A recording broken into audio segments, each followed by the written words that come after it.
Students, today it's a turn to learn rules of adjective. Adjective ये part of speech में का एक chapter है और कॉमन एरर्स में इसके बहुत सारे क्वेश्चंस आते हैं जो बार बार लगातार स्टूडेंट के क्वेश्चन पेपर्स में ये तंग करते हैं। बहुत सारे ऐसे रूल्स हैं जो बहुत आम तौर से बच्चे नहीं जानते हैं। तो इन रूल्स के जानने से पहले सबसे पहले आप ये जान लीजिए कि एडजेक्टिव्स होते क्या हैं। एडजेक्टिव्स एक ऐसा मॉडिफाइंग वर्ड होता है जो नाउन और प्रोनाउन को ही सिर्फ मॉडिफाई करता है, नाउन प्रोनाउन के अलावा किसी और दूसरे को मॉडिफाई नहीं करता है। तो नाउन की किसी खासियत को, किसी अच्छाई को, बुराई को, मेरिट्स को, डिमेरिट्स को बताने वाले वर्ड्स ही एडजेक्टिव्स कहलाते हैं। इन एडजेक्टिव्स में रूल नंबर 1 को देखते हैं। सबसे पहले रूल नंबर 1 ये है कि एडजेक्टिव या फिर क्वालिफाइंग वर्ड जो होता है वो जो एडजेक्टिव का काम करे उसको हमेशा रखा जाता है ठीक नाउन के पहले, जिसको ये क्वालिफाई करता है, जिसकी विशेषता बताता है, उसी के ठीक पहले रखा जाता है। जनरल रूल तो यही कहता है। जनरल रूल एडजेक्टिव के रूल्स में से जनरल रूल यही कहता है कि वो एडजेक्टिव जो किसी नाउन को मॉडिफाई करेगा उसके पहले आएगा। ये बात तो सही है, लेकिन इसके अलावा कुछ ऐसे एक्सेप्शन होते हैं, कुछ ऐसे सिचुएशंस होते हैं जिनमें एडजेक्टिव्स को बाद में भी रखा जाता है। ये पहले तो रूल नंबर 1 के कुछ एग्जांपल्स देखते हैं कि किस तरह से नाउन के पहले जब वो एडजेक्टिव लगाया जाता है तो किस तरह से उसका असर सेंटेंस में देखने को मिलता है, उसके सेंस में, उसकी मीनिंग में। पहला है the managers best arrangement, manager का बेहतरीन इंतज़ाम, बेस्ट मैनेजर्स अरेंजमेंट। अब यहाँ पे ये एडजेक्टिव है और ये है नाउन, तो इसको मॉडिफाई कर रहा है ये। अब यहाँ पे ये एडजेक्टिव है, नाउन ये है, इस नाउन के पहले आया हुआ है तो इसी को मॉडिफाई करेगा। बेस्ट मैनेजर, सबसे अच्छे मैनेजर का अरेंजमेंट, मैनेजर का सबसे अच्छा अरेंजमेंट, सबसे अच्छे मैनेजर का अरेंजमेंट, ये दोनों में बात अलग अलग हो गई। पहला बेस्ट अरेंजमेंट है और दूसरा बेस्ट मैनेजर है, जिसके पहले आया उसी को मॉडिफाई किया। नेक्स्ट सेंटेंस देखेंगे, the child's little bag, little लगा हुआ है बैग से पहले, ये एडजेक्टिव है। अब बैग क्या है, ये नाउन है, तो बैग से पहले लिटिल लगा हुआ है, इसका मतलब बैग को मॉडिफाई कर रहा है, बच्चे का छोटा बैग। अब दूसरा सेंटेंस है लिटिल चाइल्ड्स बैग, अब यहाँ पे ये नाउन है और ये मॉडिफायर है, यानी एडजेक्टिव क्वालिफाई कर रहा है एडजेक्टिव को, चाइल्ड को। तो इस तरह से अब इसका मतलब हुआ छोटे बच्चे का बैग, तो बच्चे का छोटा बैग, छोटे बच्चे का बैग, जिसके पहले लगा उसी को मॉडिफाई किया। रूल नंबर 2 में आते हैं। इसमें कई रूल्स आपको इसके ग्रुप में मिलेंगे। इसमें कुछ ग्रुप ऑफ रूल्स हैं। अब देखते हैं कि एडजेक्टिव पहले लगता है वो तो एक कॉमन रूल है, लेकिन कुछ जो एक्सेप्शन है वो क्या है। एक एडजेक्टिव जब रखा जाता है नाउन के, वो ऐसे सेंटेंसेस होते हैं, ये कंडीशंस होती हैं। एडजेक्टिव को नाउन के बाद में रखने की जो सिचुएशंस हैं उनको एक एक करके बता रहे हैं। पहला ये कि उसका प्रेडिकेटिव यूज़ हो, वो एक प्रेडिकेट की तरह से यूज़ किया जाता है। आप जानते हैं कि एक सेंटेंस के 2 पार्ट होते हैं, एक सब्जेक्ट होता है, दूसरा प्रेडिकेट होता है। तो सब्जेक्ट के बाद अगर वो एक प्रेडिकेट की तरह से लिया जाए, और ख़ास तौर से अगर देखेंगे आप समझेंगे तो ये कॉम्प्लीमेंट का काम करता है, तो इसलिए ये बाद में ही आता है। इस मैन को कैसे बता रहे हैं कि ये ऑनेस्ट है, यानी कि ये एडजेक्टिव है, इसको मॉडिफाई कर रहा है, किसको, इस नाउन को। तो नाउन तो यहाँ है लेकिन वर्ब के बाद आ रहा है, बीच में उस सब्जेक्ट और यानी उस नाउन जिसको मॉडिफाई कर रहा है और दूसरा जो एडजेक्टिव है, दोनों के बीच में वर्ब आ रहा है, तो ये प्रेडिकेटिव यूज हो गया।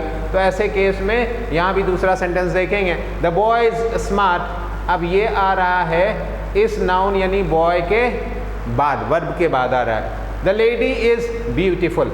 अब लेडी को मॉडिफाई कर रहा है ये वर्ड ब्यूटीफुल, लेडी कैसी है, सुंदर। अब ये एडजेक्टिव है, मॉडिफाई कर रहा है इसको, लेकिन आ रहा है उस नाउन के बाद में जिसको मॉडिफाई, तो प्रेडिकेटिव यूज अगर है तो इसको बाद में रखना पड़े।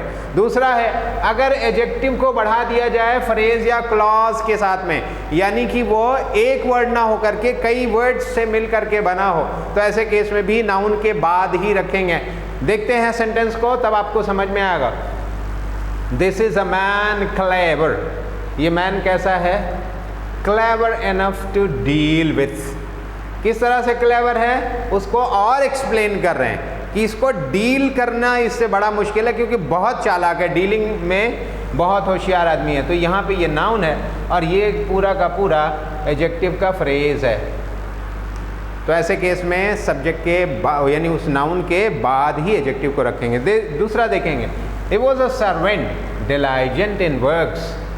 इतना बड़ा ये एडजेक्टिवल फ्रेज है, इसको एडजेक्टिवल फ्रेज कहेंगे और इस नाउन को मॉडिफाई कर रहा है। तो देख रहे हैं कि ये एक वर्ड से ज़्यादा है, इसीलिए इसको नाउन के बाद में रखा हुआ है। नेक्स्ट देखेंगे, this is the terrain abundant in mineral resources. वो एक पटपर क्षेत्र है, टेरेन है, एक खास तरह का जो लैंडस्केप होता है, एक दूर तक चला जाता है, उसे टेरेन बोलते हैं। टेरेन कैसा है, अबंडेंट इन मिनरल रिसोर्सेज, मिनरल रिसोर्सेज से भरा पड़ा है। तो ये पूरा का पूरा यहाँ एडजेक्टिवल फ्रेज है, मॉडिफाई कर रहा है इस नाउन को। फिर दूसरा कंडीशन क्या है, अगला, जब कई एडजेक्टिव मिल करके एक ही नाउन को क्वालिफाई करें तब भी एडजेक्टिव्स को बाद में रखा जाता है। Example, proper knowledge essential for cooking food. ये हो गया नाउन। अब वो फूड कैसा हो, टेस्टी हो, एक एडजेक्टिव हो गया, एडजेक्टिव नंबर 1। फिर यहाँ पे एडजेक्टिव नंबर 2 हेल्दी, और फिर डाइजेस्टिव, ये एडजेक्टिव नंबर 3 है। 3 एडजेक्टिव्स मिल करके इस नाउन को मॉडिफाई कर रहे हैं। तो सेम नाउन को अगर मॉडिफाई करने के लिए, क्वालिफाई करने के लिए कई एडजेक्टिव्स आ जाते हैं, तो उस केस में भी नाउन के बाद ही एडजेक्टिव को रखा जाता है।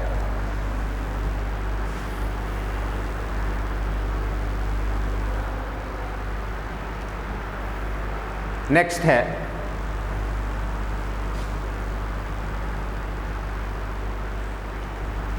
एम्फेसिस अगर देना पड़े, जोर देना पड़े किसी बात पे, तो उस केस में भी एडजेक्टिव को बाद में रखते हैं, नाउन के बाद रखेंगे तो वो एम्फसाइज कर देगा, एम्फेटिक सेंटेंस बना देगा। जैसे the leader is well versed in the matters legal, ये एडजेक्टिव है, ये नाउन है। अब ये लीगल मैटर पे, यानी मैटर कैसा है, लीगल है, इस बात को एम्फसाइज करते हैं, यानी कि मैटर को एक सेपरेट मैटर बताने के लिए एडजेक्टिव को बाद में रखते हैं, तो वो काफ़ी फोर्स डालता है, यानी कि ये एम्फेटिक सेंटेंस बना देता है। नेक्स्ट है, Wordsworth regarded nature as a means of linking the individual soul with the soul divine. Nature मानता है क्या, वर्ड्सवर्थ मानता है नेचर को कि ये एक साधन है जोड़ने का, किसी व्यक्ति की आत्मा को ईश्वर की आत्मा से जोड़ने का। अब यहाँ देखेंगे कैसी सोल से जोड़ेगा, एम्फसाइज कर रहा है ईश्वर की दैवी सोल से जोड़ने का। तो ये नाउन इधर है, एडजेक्टिव बाद में आ रहा है, for the sake of emphasis, ध्यान रहे। अगला कंडीशन है,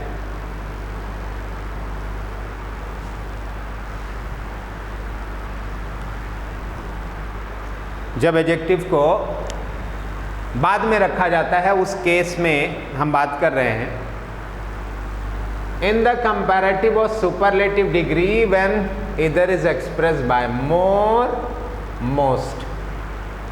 अगर सुपरलेटिव कंपैरेटिव डिग्री का मोर, मोस्ट आ जाता है तो इस केस में भी इसको एडजेक्टिव को बाद में ही रखते हैं। एग्जाम्पल है, this intention reflects hope for the success, success कैसा, या नाउन है। अब बाद में आ रहा है मोस्ट रिक्वायर्ड, ये एडजेक्टिव है, एडजेक्टिव आया है मोस्ट के साथ में, मोस्ट के साथ में ये एडजेक्टिव आया है और ये इस नाउन को मॉडिफाई कर रहा है। कैसा, कैसी कामयाबी, कैसा सक्सेस, जो बहुत ज़्यादा रिक्वायर्ड है, जिसकी ज़रूरत बहुत अधिक है। रेस्पॉन्सेस, कैसे रेस्पॉन्सेस, यहाँ पे लग गया है, ये है नाउन। रेस्पॉन्सेस कैसे, मोर एक्यूरेट एंड सेंसिबल, ज़्यादा एक्यूरेट, सॉलिड, एग्जैक्ट जिसको कहते हैं, और सेंसिबल, समझदारी वाले।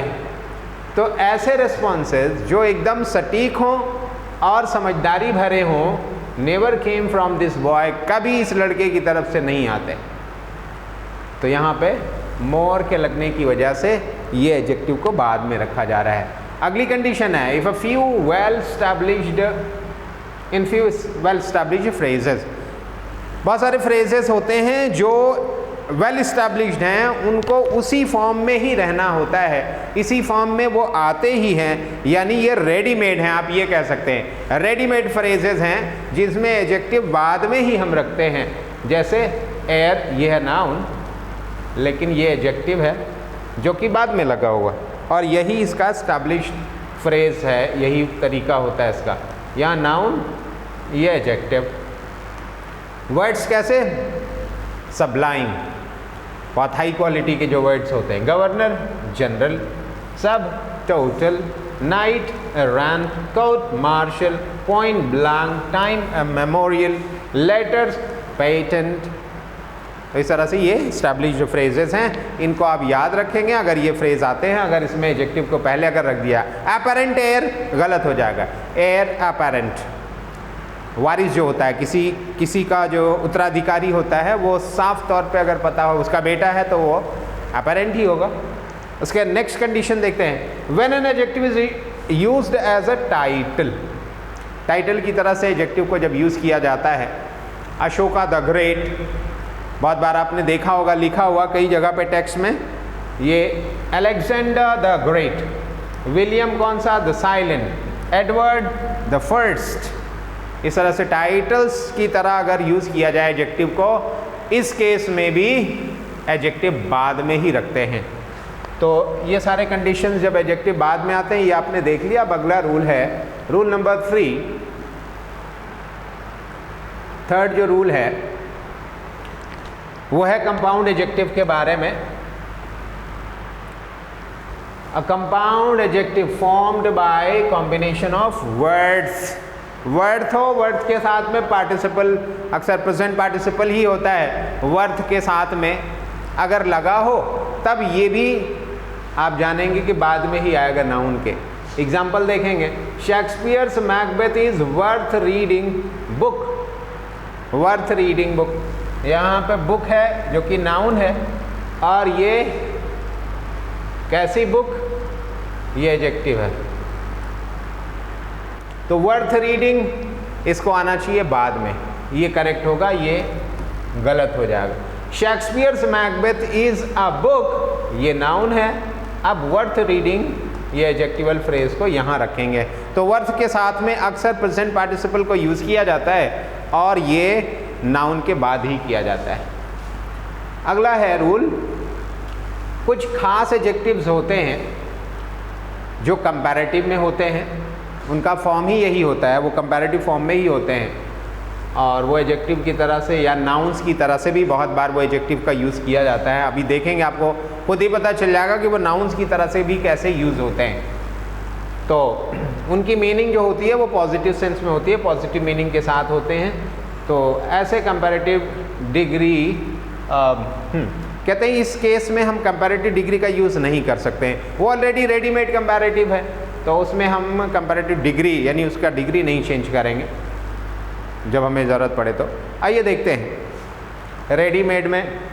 इंटीरियर एक्सटीरियर, मकान का आपने हिस्सा देखा होगा, और पेंट पे बहुत बार लिखा होता है एक्सटीरियर पेंट है, इंटीरियर पेंट है, तो यहाँ एडजेक्टिव का काम कर रहा है और इसमें हम डिग्री में इसको चेंज नहीं करेंगे, और इनकी मीनिंग जो होती है वो पॉजिटिव होती है। और देखें, आप देखें मेजर को बड़ा होता है, हाँ, माइनर छोटा होता है, फॉर्मर पहले वाला, लेटर बाद में वाला, लोअर नीचे वाला, अपर ऊपर वाला, इनर अंदरूनी भाग, आउटर बाहरी भाग, एल्डर बड़े लोग जो होते हैं, बेटर अच्छा। एल्डर्स को आप देखें, ये बहुत कॉमनली यूज़ होने वाला वर्ड है, रेस्पेक्ट योर एल्डर्स। अब आप यहाँ पे देखेंगे रेस्पेक्ट योर एल्डर्स, ये कैसा है, रेस्पेक्ट योर एल्डर्स। अब ये ऑब्जेक्ट की तरह से है, ये ऑब्जेक्ट जो होता है वो नाउन होता है और ये एडजेक्टिव नाउन का काम कर रहा है, यानी ये नाउन के भी काम करते हैं।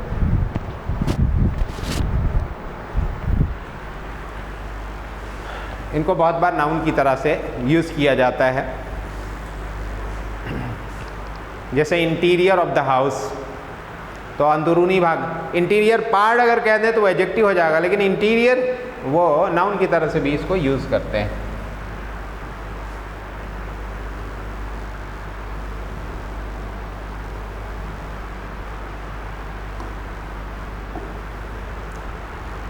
ये रूल नंबर 5 में कंपैरेटिव एडजेक्टिव्स, ये भी रेडीमेड कंपैरेटिव्स हैं। इसमें superior, inferior, senior, junior, prior.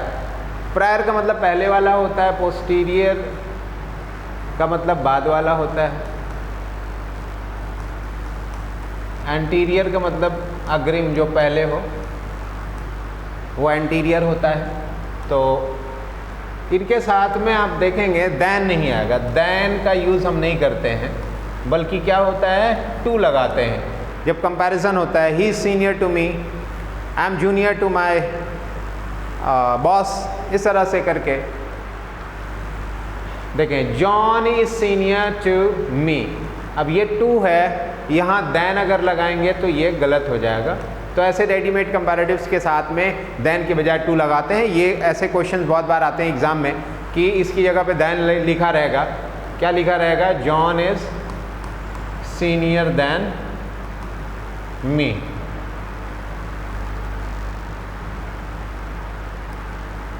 अब स्टूडेंट्स को करेक्शन करने को रहेगा, यहाँ पे देन की जगह पे कुछ ऑप्शंस रहेंगे, एट रहेगा, टू रहेगा, पता नहीं इस तरह से करके रहेगा। तो आपको यहाँ से हटा करके इसको टू लिख देना है, जो ये रूल है। My result has been declared prior to your marriage, तुम्हारी शादी से पहले, प्रायर टू योर मैरिज, तो ये टू होना चाहिए। देन अगर यहाँ पे लगाएंगे तो ये गलत हो जाएगा। अब एक्सरसाइज में भी हम इन चीज़ों को देखेंगे जिससे आपको पता चल जाएगा। अब रूल नंबर 6 देखते हैं।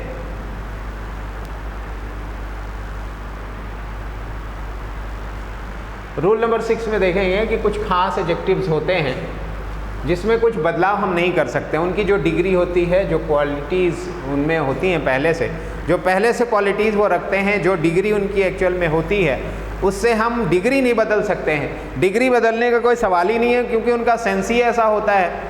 अभी आप इसको देखें तो समझ में आ जाएगा। देखें, परफेक्ट, परफेक्ट की डिग्री बढ़ा के कहाँ ले जाएंगे? जो परफेक्ट है वो पूरी तरह से फाइनल स्टेज में खुद से है, ऑलरेडी है। यूनिक, जो अपने आप में अलग हो, एकदम विचित्र हो, अजूबा, एकदम जिसके जैसा कोई हो ही नहीं। फुल, जो भरा हुआ, फुल को ज़्यादा फुल कर सकते हैं क्या?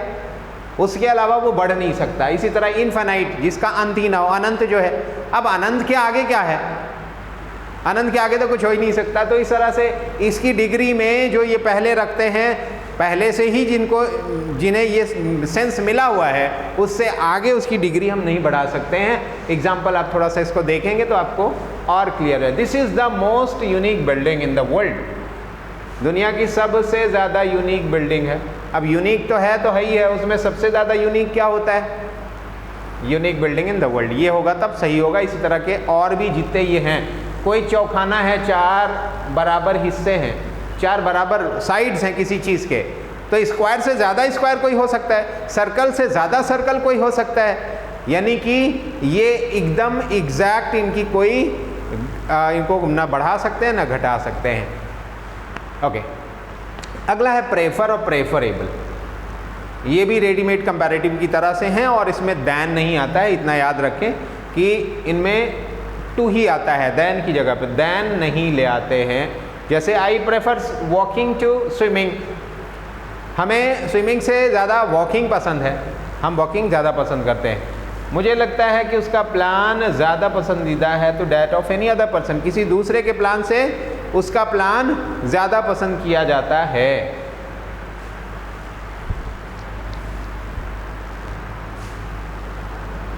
रूल नंबर 8,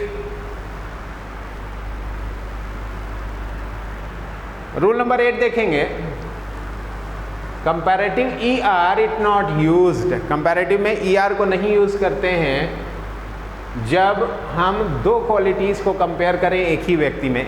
एक ही व्यक्ति की क्वालिटी दो हैं और दोनों में एक कम है एक ज़्यादा है, तो एक कम है एक ज़्यादा है, तो उस केस में हम ई आर का, जैसे बेटर नहीं कर सकते, जैसे फास्टर नहीं कर सकते, स्ट्रॉन्गर नहीं कर सकते हैं, फिर क्या कर सकते हैं? देखें, Jack is stronger than wise, बुद्धिमान होने से ज़्यादा मजबूत है वो।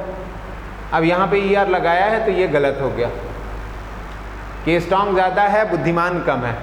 होना क्या चाहिए? More strong than wise.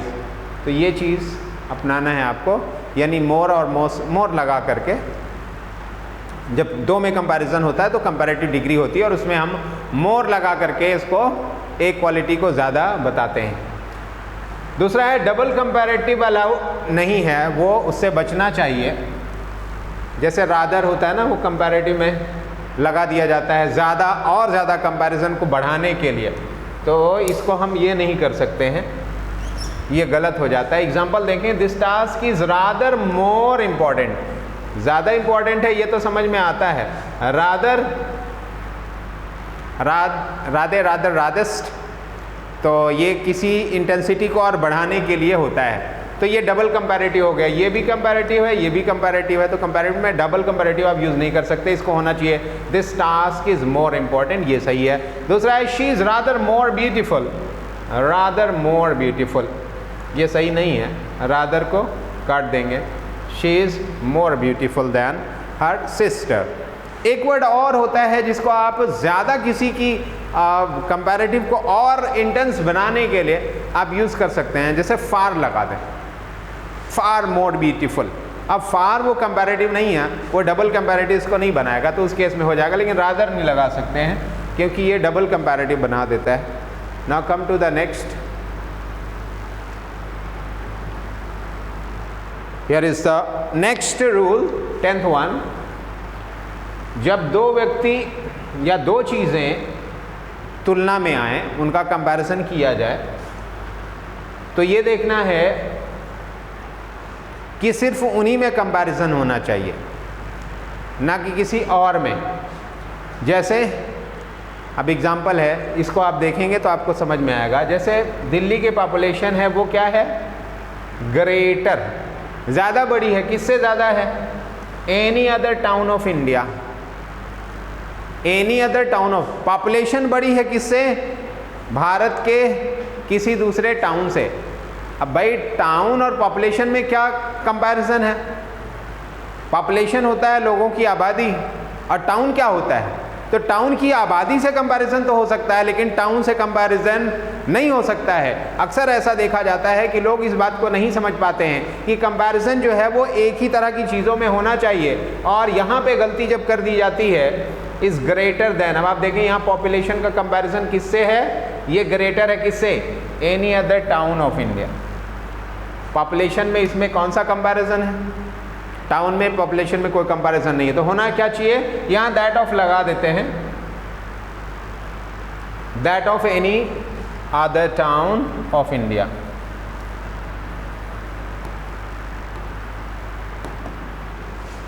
ये ऐड करना पड़ेगा आपको देन के बाद।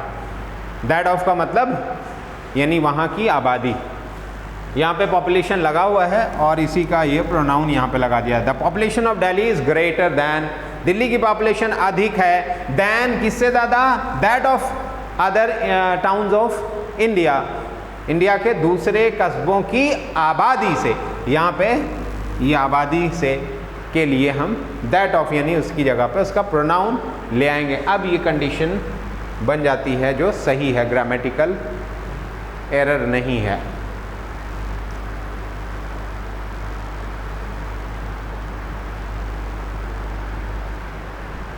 Now here is the rule number 11. when the comparison is introduced by means of a comparative followed by then, the things compared must always be excluded. अब ये comparative में होता है, बस कंपैरेटिव में हम दो में कंपैरिजन हम कर रहे होते हैं तो उसमें हमें उसको उसके क्लास से अलग करना पड़ता है। आपको समझ में आएगा यहाँ से जब देखेंगे तो क्या है, लंदन इज लार्जर, किससे लंदन बड़ा है, देन, यहाँ पे कंपैरिजन में देन को रखा गया है, यहाँ पे देख रहे हैं देन लगाया हुआ है। अब एनी सिटी ऑफ इंग्लैंड, अब इंग्लैंड के किसी भी शहर से लंदन बड़ा है, तो इंग्लैंड में तो लंदन है, इंग्लैंड में लंदन भी है जैसे दूसरे और भी शहर हैं, तो लंदन भी है, तो किसी भी शहर से लंदन बड़ा है, इसका मतलब लंदन से भी लंदन बड़ा है। तो यहाँ पे एरर आ जाता है, इसलिए ऐसी कंडीशन में हमें इसको लंदन को दूसरे शहरों से अलग करना पड़ेगा। लंदन इज ग्रेटर देन, किससे बड़ा है, any other city, any other city, यानी लंदन के अलावा जो दूसरे शहर हैं उनसे, इंग्लैंड के दूसरे शहरों से लंदन बड़ा है। इस केस में ये आपको लगाना पड़ता है।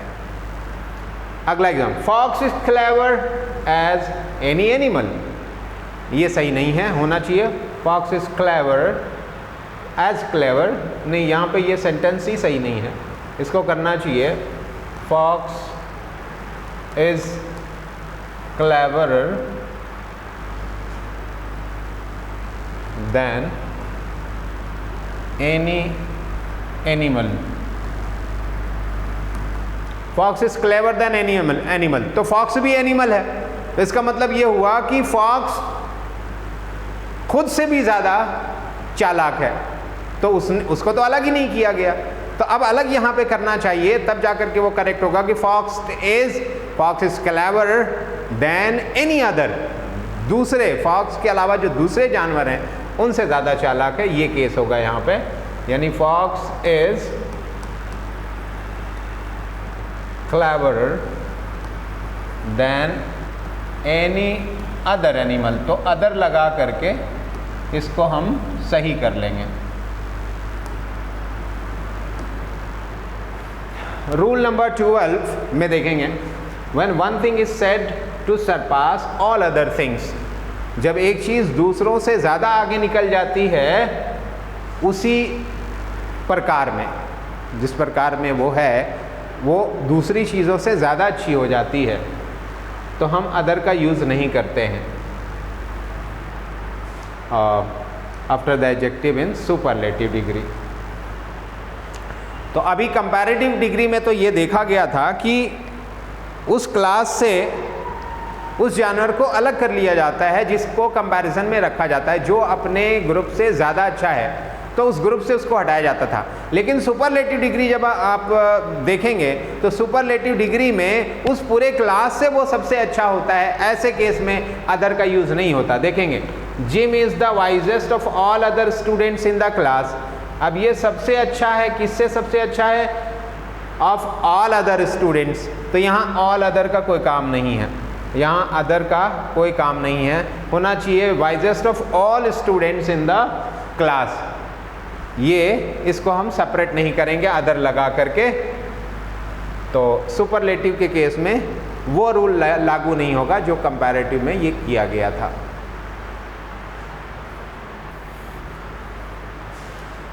रूल नंबर 13 देखेंगे, ऑफ एनी,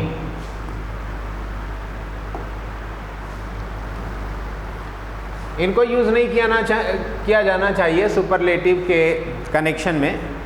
सुपरलेटिव से संबंध के लिए ए ऑफ एनी को नहीं यूज़ कर सकते हैं। एग्जाम्पल है, she has the best voice, best voice ये सुपरलेटिव है। अब बेस्ट वॉइस के बाद क्या लिखा हुआ है, ऑफ एनी म्यूजिशियन, तो ऑफ एनी हम लगाएंगे तो यहाँ पे ये सेंटेंस गलत हो जाएगा। इस केस में सुपरलेटिव नहीं लग सकता, इसको हम चेंज करेंगे, she has the better voice than any other musician. कहना यही है कि दूसरे म्यूजिशियन से इसकी आवाज़ ज़्यादा अच्छी है। अगर इसको सुपरलेटिव डिग्री में ही करना चाहते हैं, she has the best voice of all the musician, तो एनी म्यूजिशियन ऑफ एनी को यहाँ पे हम नहीं यूज़ करेंगे। नेक्स्ट है सुपरलेटिव डिग्री का एडजेक्टिव को यूज़ किया जाना चाहिए केवल तभी नाउन जिसे ये क्वालिफाई करता है वो इंडिकेट करता है एक खास डिग्री का अधिकार, यानी एक खास उसके अंदर जो पोजीशन है किसी चीज़ के क्वालिटी का, यानी कि अपनी क्वालिटी में वो सबसे ज़्यादा है, तभी हम उसको यूज़ करते हैं। बेवजह उसको हम नहीं लगा सकते हैं जब किसी में कोई कंपैरिजन नहीं हो। तो इसको आप समझेंगे, an adjective of superlative degree should be used only, केवल तभी यूज़ किया जाना चाहिए जब नाउन विच इट क्वालिफाइज, उस नाउन को जिसे ये क्वालिफाई करता है ये दिखाता है, इंडिकेट द पोजीशन, किस क्या दिखाता है कि वो पोजीशन रखता है ऑफ अ क्वांटिटी, एक हद तक, एक तादाद तक, ना डिग्री तक या क्वांटिटी तक,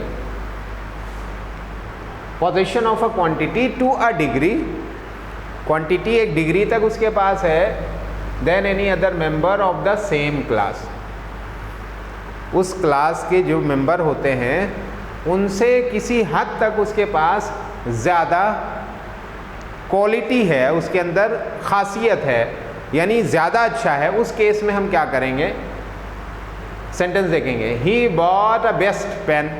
अभी आपने कभी ऐसा सेंटेंस देखा, he bought a best pen? पहले तो ये है कि द बेस्ट, तो हम कंपैरिजन यहाँ पे किससे कर रहे हैं, जो बेस्ट कह रहे हैं कि सभी से अच्छी पेन है, तो सबसे अच्छी, तो यहाँ पे कोई कंपैरिजन का मतलब ही नहीं है कि उसको हम सुपरलेटिव में इसको लगाएं। सुपरलेटिव हम तब लगाएंगे जब दूसरे भी उसके साथ में आएँ और उन सब से वो अच्छी हो, तब हम कहेंगे। जैसे एक बॉक्स रखा हुआ है, उसमें एक पेन सबसे अच्छी है, तो हम कहेंगे this is the best pen of all the pens in the box. अब यहाँ पे तो हम उसको सुपरलेटिव लगा सकते हैं, लेकिन इस केस में कहाँ उसकी ज़रूरत है, यहाँ उसकी ज़रूरत नहीं है, तो इसलिए पॉजिटिव बनेगा, he bought a very good pen. अब ये सही हो गया। नेक्स्ट है except when preceded by a possessive noun, noun possessive हो, जैसे मोहन्स पेन है, तो यहाँ पे मोहन के पहले अपॉस्ट्रोफी एस लगा दिए, ये पॉजेसिव नाउन हो गया। पॉजेसिव नाउन हो या प्रोनाउन हो, या फिर by the sign of nominative of address, वही नॉमिनेटिव ऑफ एड्रेस हो गया जो हमने बताया अभी आपको कि अपॉस्ट्रोफी एस लगा करके ये शो किया जाता है कि ये इसका अधिकार है उस पर। जैसे मोहन्स ब्रदर, तो मोहन का भाई जो है वो अपॉस्ट्रोफी लगा करके, तो ये नॉमिनेटिव के साथ में ये हो गया। तो कहते हैं कि ये समझा जाए या मान लिया जाए, एक्सप्रेस किया जाए या उसको समझ लिया जाए, तो इस केस में सुपरलेटिव डिग्री के पहले द को हम नहीं यूज़ करते हैं, हाँ द को यूज़ करते हैं और ए एन को नहीं लगाते हैं। तो ये बेसिक रूल है कि सुपरलेटिव डिग्री में हम द को ही यूज़ करते हैं, अगर द नहीं लगाते तो फिर उसमें कुछ नहीं लगता है, और वो तब नहीं लगता है जब ये नॉमिनेटिव केस में हो, यानी पॉजिटिव अगर है नाउन, पॉजिटिव केस में है तो हम नहीं लगाते हैं। माई बेस्ट पेन अगर हम कहेंगे तो वहाँ पे माई के बाद बेस्ट आता है, तो ऐसे केस में हम द नहीं लगा सकते। माई द बेस्ट पेन होता है क्या? नहीं होता है। तो उसी तरह से यहाँ आप देखेंगे this is a shortest movie, तो ये गलत हो गया, यहाँ पे this is the shortest movie नहीं हो सकता है। This is the shortest movie I have ever seen, ये एक सबसे छोटी मूवी है जो अभी तक मैंने देखा, तो इसको होना चाहिए this is the shortest movie that I have ever scene, the shortest movie, the को यूज़ करेंगे। उसी तरह से है it is the most beautiful song संग by Sonu Nigam, a most beautiful song नहीं हो सकता, इट इज़ द, ये सबसे अच्छा गाना है, it is the most beautiful, बाकी जो लिखा हुआ है वो सेम लिख दिया जाएगा। अगला एग्जाम्पल इसको देखेंगे, it is the Milton's most popular poem, Milton की सबसे ज़्यादा मशहूर कविता ये है। अब ये नॉमिनेटिव केस में आप देखें कि ये पॉजिटिव बनाया हुआ, मिल्टन्स मोस्ट पॉपुलर पोएम, यहाँ द जो लगा हुआ है ये इस केस में नहीं लगेगा, तो अगर ऐसे केस में लगाते हैं तो वो गलत हो जाएगा, होना चाहिए मिल्टन्स मोस्ट पॉपुलर पोएम। अब इसमें बहुत बार ऐसा होता है माई बेस्ट रिमार्क, हिज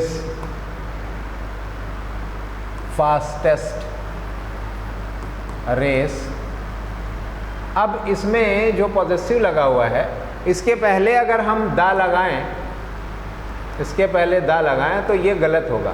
यही चीज़ इसमें रूल में बताया गया है कि चाहे ये केस हो, चाहे ये केस हो, ये केस हो, इन केसेस में छोड़ करके बाकी अगर हमें आर्टिकल रखना होता है तो आर्टिकल हम दा ही रखते हैं सुपरलेटिव डिग्री में। अगला रूल है when two adjectives refer to the same noun, और उनमें से एक नाउन जो है वो सुपरलेटिव डिग्री में है तो दूसरा उसी में होना चाहिए, यानी एक सुपरलेटिव दूसरा कंपैरेटिव में नहीं होना चाहिए। कंपैरेटिव में भी यही रूल लागू होता है, अगर सेम नाउन को ये मॉडिफाई कर रहे हैं तो एडजेक्टिव है तो वो कंपैरेटिव में तो दोनों कंपैरेटिव हैं, सुपरलेटिव हैं तो दोनों सुपरलेटिव हैं। एग्जांपल देखेंगे, he is the wisest and honest teacher of the school. बहुत बार एग्ज़ाम के क्वेश्चन में ये इस तरह के सेंटेंसेस दिए जाते हैं तो ये भी लगता है ऑनेस्ट में स्टूडेंट कंफ्यूज हो जाता है बहुत बार कि ऐसा नहीं है, एक ही तरह तो दिख रहा है तो सही होगा, लेकिन ऑनेस्ट का मतलब ईमानदार होता है, और इसमें 2 सिलेबल्स तो मोस्ट ऑनेस्ट कह सकते हैं। वाइजेस्ट में सबसे ज़्यादा बुद्धिमान, वाइज से वाइजेस्ट है, सुपरलेटिव डिग्री है, लेकिन ऑनेस्ट सुपरलेटिव नहीं है तो इसको सुपरलेटिव बनाना पड़ेगा। He is the wisest and the most honest. अब ये द मोस्ट लगा दिया तो ये सही हो गया। फिर दूसरा है यू आर बोथ, तुम दोनों हो क्या, स्ट्रॉन्ग एंड फास्टर, तेज़ हो और ज़्यादा मजबूत हो और ज़्यादा तेज़ हो। अब यहाँ कंपैरेटिव डिग्री में एक है, एक पॉजिटिव में है, ये पॉजिटिव है और ये कंपैरेटिव डिग्री में है तो ये सही नहीं है, दोनों को कंपैरेटिव में ही करना पड़ेगा, stronger and faster than him, उससे ज़्यादा तेज़ भी हो ज़्यादा मजबूत भी हो। अब ये सही हो गया। रूल नंबर 17 में देखेंगे,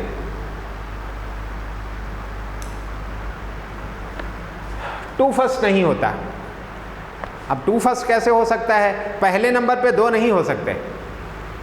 जैसे 2 चैप्टर हैं तो अगर कोई कहते हैं कि 2 फर्स्ट चैप्टर हमने लर्न कर लिया तो ये गलत है, फर्स्ट 2 चैप्टर होता है, इसको क्या होना चाहिए, फर्स्ट 2 चैप्टर, 2 फर्स्ट नहीं, ये द फर्स्ट 2, ये सेंटेंस लिखा हुआ है the 2 first chapter of the book are interesting, ये गलत है, होना चाहिए द फर्स्ट 2 चैप्टर। ये ऑर्डर आपको याद रहेगा, पहले के 2 चैप्टर यानी शुरुआत के 2 चैप्टर ये होना चाहिए, तो first 2 is the correct phrase to use. Only is more properly an adjective than an adverb than an adjective। ये only जो होता है ना ये adverb होता है, adjective ये नहीं होता है, और adjective जो होता है वो only की बजाय alone होता है। Thou it is occasionally used in adjective, कहते हैं कभी कभी ये adjective की तरह यूज़ किया जाता है, कुछ खास रेफरेंस और कॉन्टेक्स्ट में यूज़ किया जाता है। तो जनरल रूल के हिसाब से अगर देखा जाए तो अलोन जो होता है वो एडजेक्टिव का काम करता है और इसी को पसंद किया जाना चाहिए एडजेक्टिव की तरह यूज़ करने के लिए। एग्जांपल है hard work only helps you to succeed in life. Hard work only, hard work only नहीं हो सकता, हार्ड वर्क अलोन होना चाहिए क्योंकि इसको मॉडिफाई कर रहा है। फिर उसके बाद है दूसरा, he had destroyed not alone, not alone नहीं होता है, यहाँ पे ओनली आना चाहिए। डिस्ट्रॉयड नॉट ओनली, ये एडवर्ब की तरह से इसके लिए डिस्ट्रॉयड न केवल डिस्ट्रॉय किया बिजनेस को, नष्ट ही अकेले नहीं किया बल्कि asset of the company, company के एसेट को भी, तो यहाँ पे बिजनेस अकेले को नहीं बल्कि एसेट को भी बर्बाद किया। तो इस कॉन्टेक्स्ट में आप देख सकते हैं यहाँ पे ओनली को हम यूज़ कर सकते हैं। तो यहाँ पे इस कॉन्टेक्स्ट में ये एडजेक्टिव का काम यहाँ पे कर रहा है, बिजनेस को मॉडिफाई कर रहा है क्योंकि आगे देखेंगे but also but the asset, but also the asset या बट द एसेट, दोनों तरीके से ये सही है।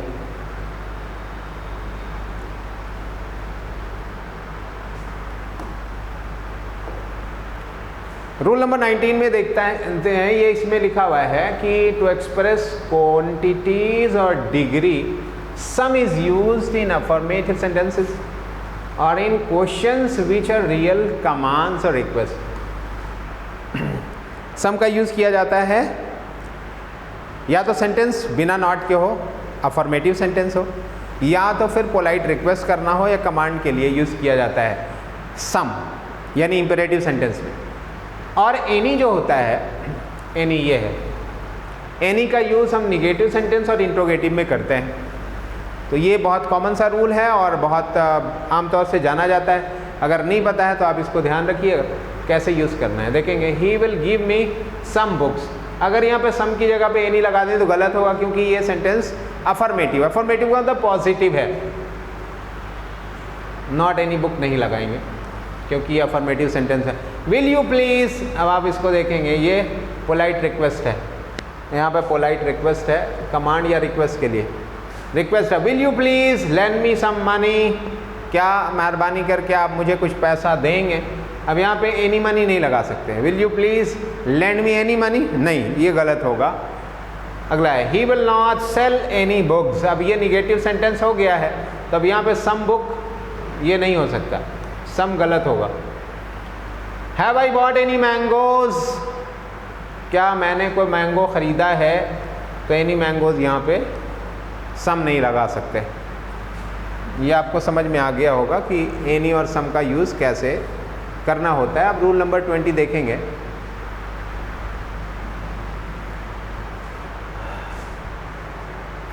एडजेक्टिव का यूज़ किसी ना तो एडजेक्टिव को ना एडवर्ब को मॉडिफाई करने के लिए कर सकते हैं।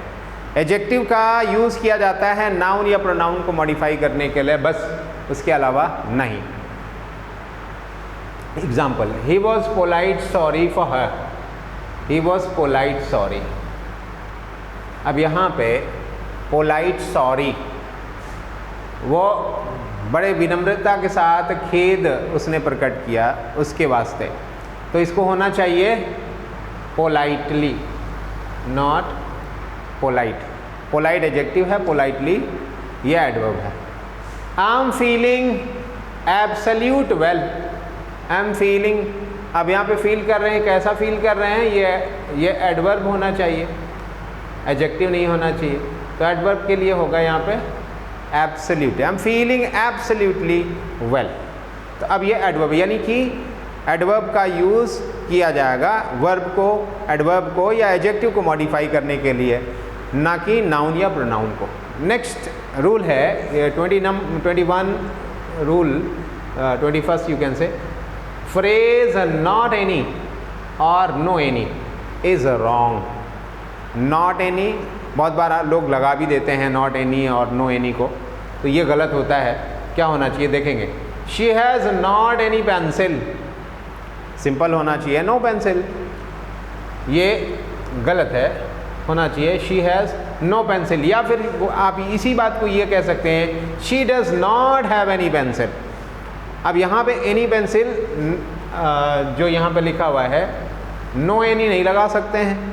यहाँ पे जब नॉट लग जाएगा तभी एनी को यूज़ किया जाता है। आपने पहले भी देखा कि एनी का यूज़ कैसे करते हैं, निगेटिव सेंटेंस में करते हैं। तो इस बात का ध्यान रहे कि इसमें गलती ना होना चाहिए।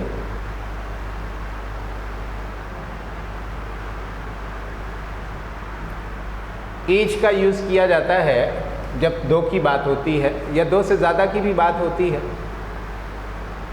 जबकि एवरी जो होता है, अच्छा दो से ज़्यादा की जब बात होती है लेकिन वो एक ख़ास कॉन्टेक्स्ट में होगा, एक ख़ास ग्रुप के लिए यूज़ किया जाएगा, तब हो जाता है। लेकिन एवरी का यूज़ किया जाता है जब हम दो से ज़्यादा की बात कर रहे होते हैं।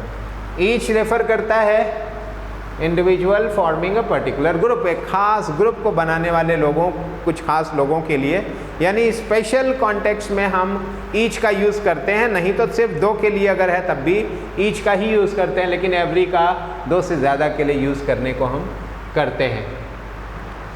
हाँ, कहते हैं लेकिन एवरी का यूज़ करते हैं total group with indefinite number, उनका नंबर डेफिनिट ना हो तब हम ऐसे केस में एवरी का यूज़ करते हैं। एग्जाम्पल आपको क्लियर समझा देगा।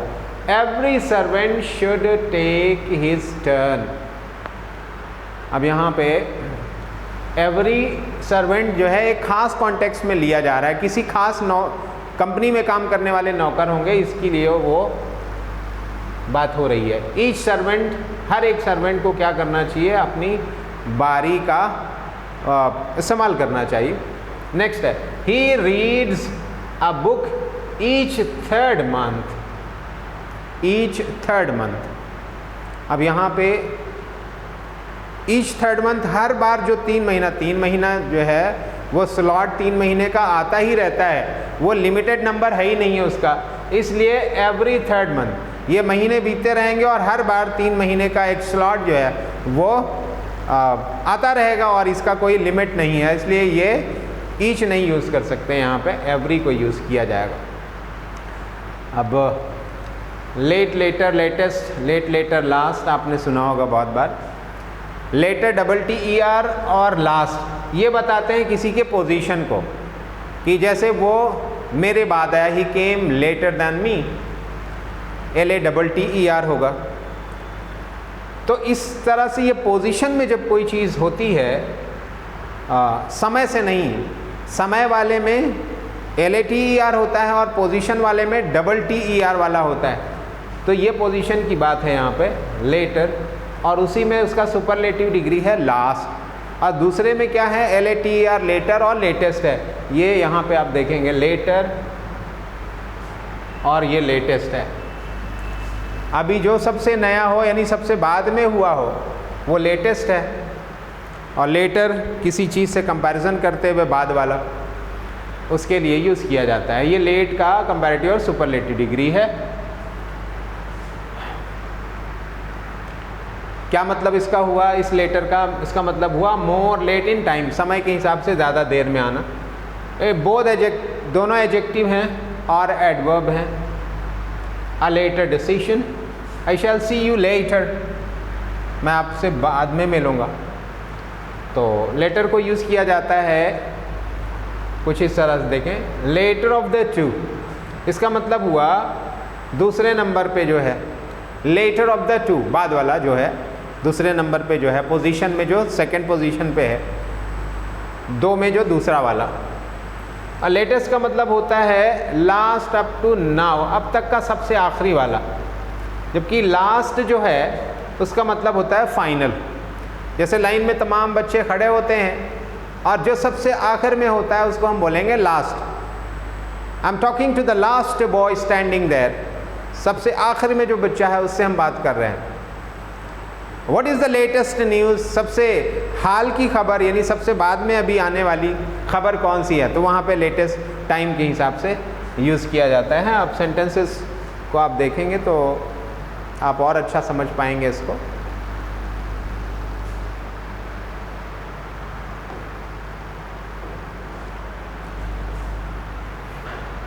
The teacher came later then he came, यहाँ पे ही होना चाहिए, वो ही है। द टीचर केम लेटर, अब ये लेटर कौन सा लेटर है,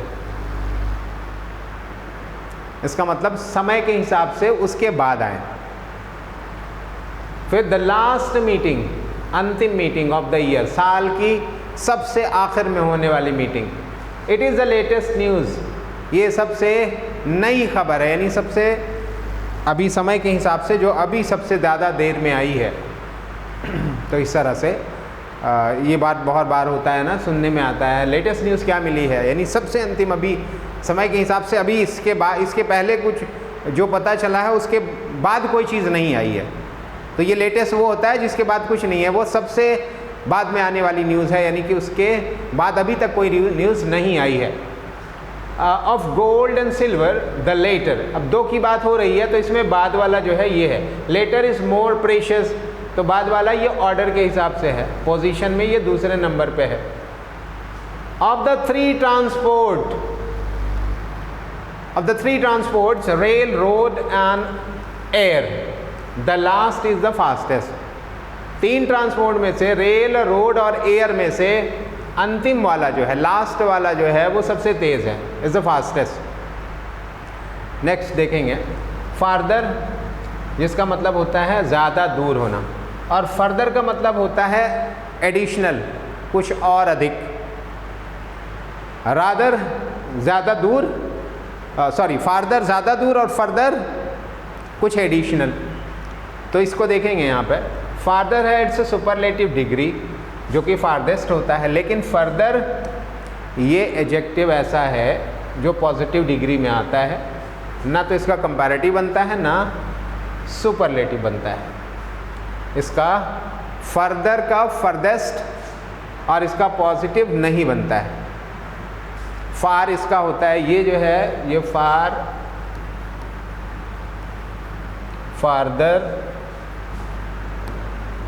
फार्देस्ट, इसका तो कंपैरेटिव सुपरलेटिव डिग्री होता है और इसका मतलब होता है ज़्यादा दूर होना। London is farther from India than Dubai.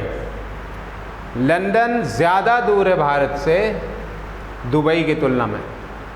Dubai की तुलना में लंदन जो है वो भारत से ज़्यादा दूर है, यानी दुबई पास में है। तो यहाँ पे डिस्टेंस को बताने के लिए यूज़ किया जा रहा है, 2 देशों के बीच में यहाँ पे ज़्यादा दूरी बताने के लिए कंपैरेटिव में यूज़ किया गया है। अगला सेंटेंस देखेंगे जो फर्दर से बना हुआ है।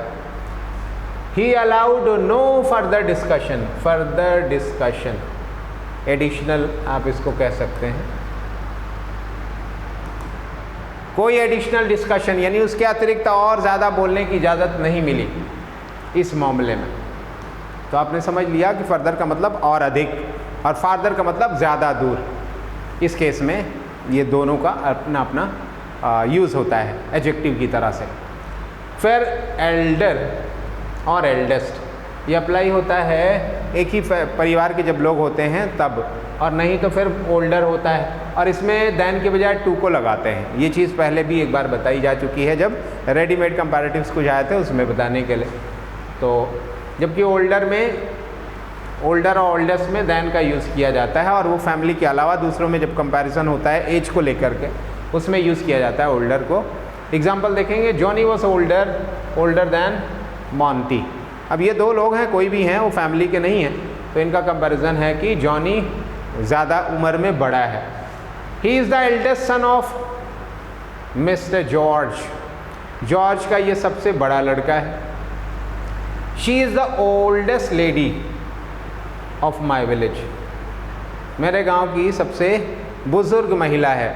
तो इस तरह से ओल्डेस्ट एक कॉमन सेंस में जनरल वे में यूज़ किया जाता है एज को लेकर के। My brother Bobby is Elder, यहाँ पर ओल्डर नहीं करेंगे, ओल्डर टू मी होगा, ओल्डर दैन भी नहीं हो सकता है, एल्डर टू मी होगा। ओल्डर का ना तो यूज़ करेंगे और ना दैन का यूज़ करेंगे, एल्डर का यूज़ करेंगे और एल्डर के साथ में टू आता है, तो इसको ध्यान रखेंगे। This is the oldest building of this town. तो ये सही है कि बिल्डिंग के लिए यूज़ किया जा रहा है, सबसे पुरानी बिल्डिंग है इस सेंस में। She is the Elder of the 2, वो 2 में से बड़ी वाली है। अब 2 में से बड़ी वाली है यानी 2 बहनें होंगी, या एक ही फैमिली के 2 लोग हैं तो 2 एक साथ हैं, तो उनमें से बड़ी वाली जो है उसको एल्डर कहा जा रहा है। एडजेक्टिव के रूल्स में रूल नंबर 26 पे हम आ चुके हैं। Now let's see what is rule number 26। Little का निगेटिव मीनिंग होता है हार्डली एनी, इसका मतलब है। आ लिटिल का पॉजिटिव मतलब होता है, इसका मतलब कुछ तो। आ लिटिल मतलब सम, द नॉट मच, बहुत ज़्यादा नहीं लेकिन कुछ तो है। द लिटिल मतलब जो थोड़ा उसका पूरा का पूरा। Not much but all that is the amount, जो भी अमाउंट है उसका पूरा, बहुत ज़्यादा नहीं है लेकिन जो है वो पूरा का पूरा। तो लिटिल निगेटिव मीनिंग रखता है यानी कि ना के बराबर, हार्डली एनी। आ लिटिल मतलब कुछ तो है, बहुत ज़्यादा नहीं है लेकिन कुछ तो ज़रूर है। और द लिटिल का मतलब जो थोड़ा है उस थोड़ा का पूरा, ये सेंस होता है। तो एग्जाम्पल देखेंगे और इसको क्वांटिटी के लिए नहीं यूज़ किया जाता है, बल्कि वॉल्यूम के लिए यूज़ किया जाता है। लिटिल का यूज़ वॉल्यूम के लिए, जैसे पानी है जिसको हम गिन नहीं सकते हैं, उसके लिए यूज़ किया जाता है। There is little water in the bottle, there is little water in the bottle.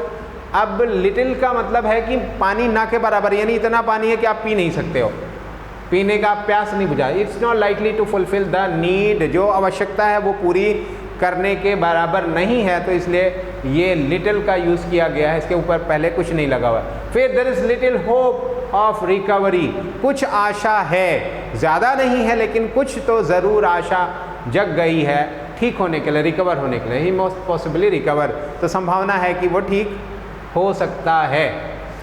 Don't spend the little money you keep, जो थोड़ा पैसा आपके पास रखा हुआ है वो सबके सब पैसे को ख़त्म खर्चा मत करो।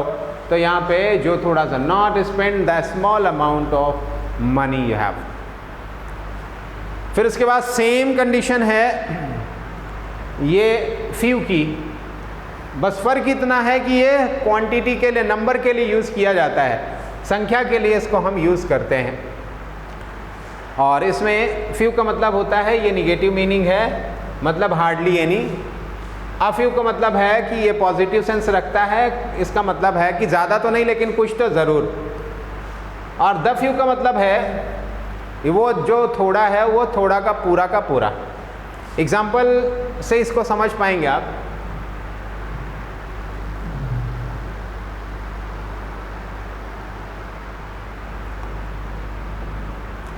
देखिए, few students can pass such a difficult examination, यानी शायद ही कोई पास हो जाए। Hardly any can pass the examination, few student. अब यहाँ पे फ्यू स्टूडेंट्स ये निगेटिव सेंस रखता है, यानी कि स्टूडेंट्स इसमें पास ही नहीं होंगे। अब फिर अगला देखेंगे, she has a few friends, उसके पास कुछ दोस्त हैं, कुछ दोस्त तो हैं, बहुत नहीं है लेकिन कुछ हैं, तो सम फ्रेंड्स हैं उसके पास।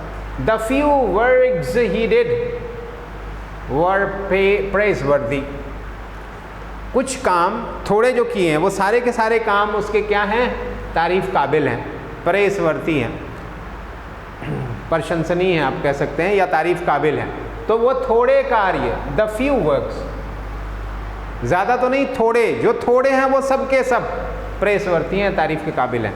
अब अगला देखेंगे जो रूल नंबर 28 है, लेस क्या बताता है, क्वांटिटी, जबकि फीवर क्या बताता है, नंबर। लिटिल लेस लीस्ट ये वॉल्यूम बताता है, यानी क्वांटिटी बताता है, और ये नंबर बताता है क्या, फीवर। तो इनको यूज़ करने में ध्यान रखना चाहिए। क्या, नॉट लेस देन 20 स्टूडेंट्स।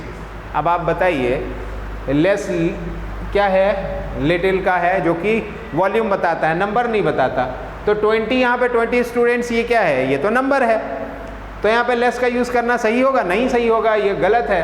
क्या कहना चाहिए, नो फीवर देन 20 स्टूडेंट्स, 20 से कम बच्चे नहीं फेल हुए होंगे एग्ज़ाम में। हाँ, 20 से कम बच्चे इम्तिहान में नहीं फेल हुए, ये मतलब हुआ। नेक्स्ट,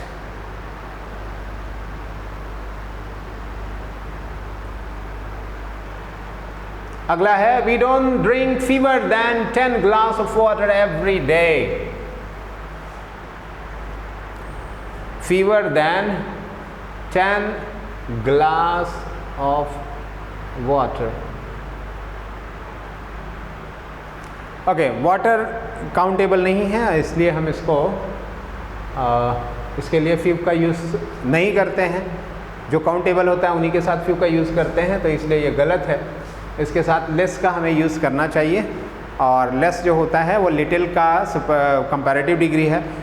लिटिल लेस लीस्ट, जो वॉल्यूम को बताता है, वॉल्यूम को बताने वाला जो है वो लेस है, ये कंपैरेटिव में। 10 गिलास से कम पानी नहीं पीते।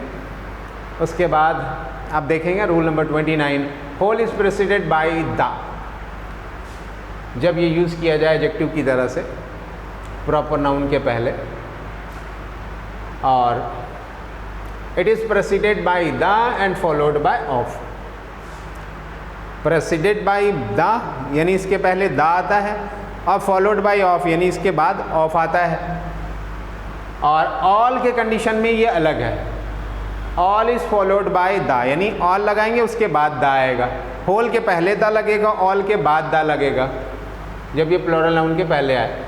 और ये ध्यान रखना पड़ेगा, ऑल को पहले यूज़ किया जाता है, बाद में नहीं यूज़ किया जाता है पॉजिटिव नाउन या प्रोनाउन के तरह से, कि पॉजिटिव नाउन या प्रोनाउन के पहले इसको हम नहीं लगाते हैं। ओके, आप इस सेंटेंस को देखेंगे, he studied all day, he studied all day, ये सही नहीं है। ये सेंटेंस देखेंगे, ही स्टडीड ऑल डे, इस तरह से लिखेंगे हम इसको, या फिर लिखेंगे he studied the whole day,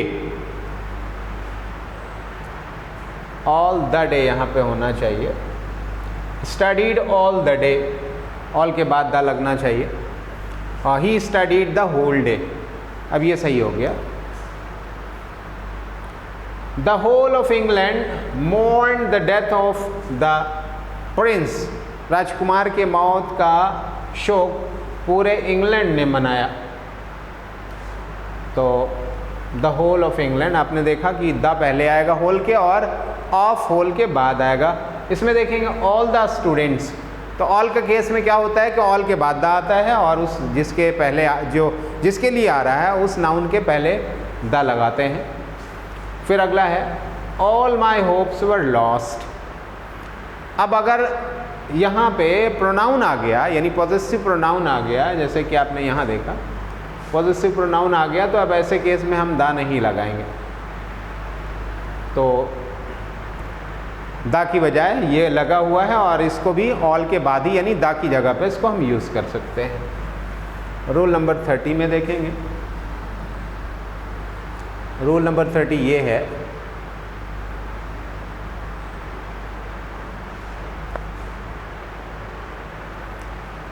adjective both should be followed by the with a possessive pronoun or noun। तो इसमें द अगर बोथ हमने यूज किया है तो बोथ के बाद द आना चाहिए। It should come before it, not after it. देखें, he studied mathematics on both the days, I taught both the girls, she lost both her books. अब यहाँ तो द है, यहाँ पे पॉजेसिव है, तो जो नाउन के लिए यूज़ किया जा रहा है, नाउन के पहले अगर पॉजेसिव केस है तो वो आएगा और उसके बाद फिर बोथ आएगा, यानी बोथ द को यूज़ करेंगे, या फिर अगर पॉजेसिव है तो बोथ के बाद वो पॉजेसिव आएगा, तब नाउन आएगा। ये ऑर्डर देख करके आप समझ जाएंगे कि किस तरह से यूज़ करना है। So we have covered all the rules of adjective. Those are 30 in number. You could learn 30 adjectives, 30 rules of adjectives. Those rules are very important for the students who are aspiring for competitive examination. They should have to revise it once and again and again, because learning those rules will help you to understand the papers of competitive examination, जहाँ पे आपको देखने में बहुत सारे इस तरह के क्वेश्चंस मिलते हैं, ऐसे एरर्स लिए हुए मिलते हैं जिनको आप आसानी से सॉल्व कर सकते हैं जब आपको ये सारे रूल्स समझ में आ जाएं।